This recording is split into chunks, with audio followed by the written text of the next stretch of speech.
对翁仔某昨对台北坐计程车要去桃园机场，准备要出国去佚佗，想袂到啊，这个驾驶要到机场头前，竟然将车开唔到车道，弄到安文图所做的这个路洞。你看这个车头规台拢压落去，坐伫后壁，这对翁仔某的太太不幸去弄死。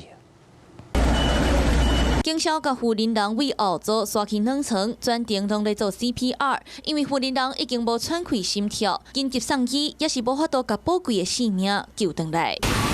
车头是弄甲真大力，马术是规个红切灯，引擎挂直接凹做90度，内底零件是三工满四过，车头是密密麻麻，就知影弄到有偌大力。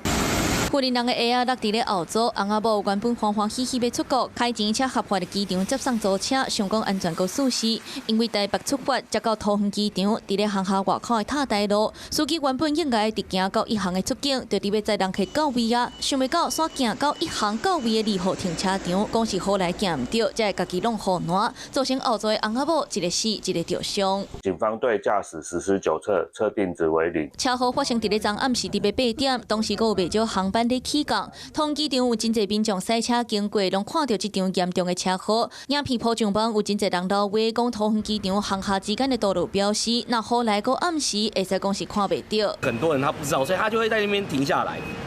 犹豫就对。犹豫对，可是有些可能 maybe 不管是公车啊，还是有些租赁车要出来，或者有些要切进来的，知道路的要切进来。 就会在里面撞到，